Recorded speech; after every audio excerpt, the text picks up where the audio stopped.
Hallo al julle mooi mense, hoe gaan dit vandag met julle almal? Ek hoop dit gaan baie goed met elkeen van julle. My naam is Olga en welkom terug by my kanaal. As julle nie te sien, baie welkom, ek is bly om julle hier te hê. Soos julle almal weet, is ons besig met Sarah Young se daaglikse gewyde van Jesus luister. Hier is hoe die boekie lyk. So kom ons spring in en kyk wat se versies ons vandag moet lees. En vandag is dit die 20ste Maart. Die eerste een is 2 Samuel 22 vers 34. 2 Samuel 22 vers 34. Dan het ons Habakuk 3 vers 19. Habakuk 3 vers 19. 1 Petrus 5 vers 8.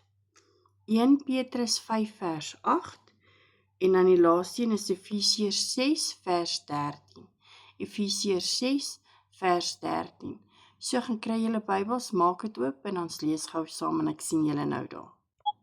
Reg, so nou dat die Bybel oop is by 2 Samuel 22 vers 34 staan nie. Hy maak my voete soos die van 'n ribbok. Op hoë plekke laat hy my stewig staan. En dan het ons Habakuk 3 vers 19 en hierso staan: Die Here my God gee my krag. Hy maak my voete soos die van 'n ribbok. Op hoë plekke laat hy my veilig loop. En dan die derde versie is 1 Petrus 5 vers 8. Wees nigter, wees wakker. Julle vyand die duiwel loop rond soos 'n brullende leeu, op soek na iemand om te verslind. En ons laaste versie vir vandag is Efesiërs 6 vers 13. Trek daarom die volle wapenrusting aan wat God julle gegee het, sodat julle weerstand kan bied in die dag van onheil en nadat julle die stryd tot die einde te gevoer het, nog op julle pos kan bly staan. Dis die Bybel, kom ons sien wat sê Sarah vandag. Skepper God, U woord sê, U maak my voete soos die van 'n ribbok.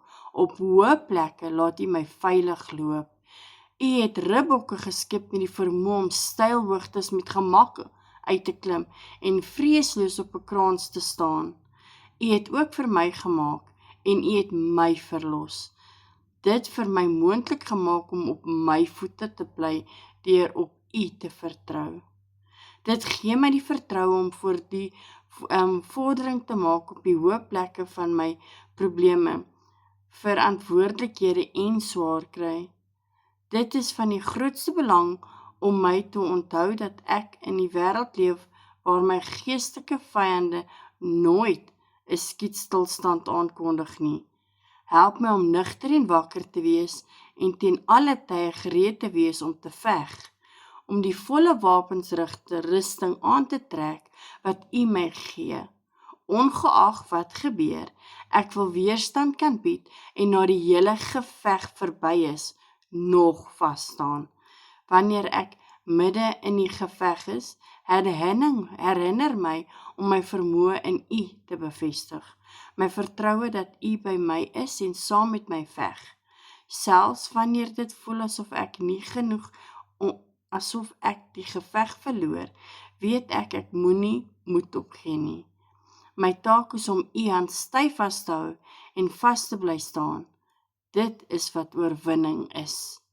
In die seënvierende naam Jesus. Amen.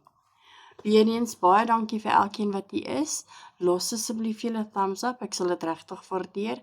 Stuur dit uit aan vriende en familie en help my asseblief my kanaal groei. En ek wil net vir julle sê, as julle enige gebeds aanvraag het, sit dit asseblief in die comment section, dieselfde as enigiets wat julle pla. So onthou net mensies, almal in die lewe het 'n bietjie liefde en Jesus nodig. En ek sien julle weer môre. Baie mense.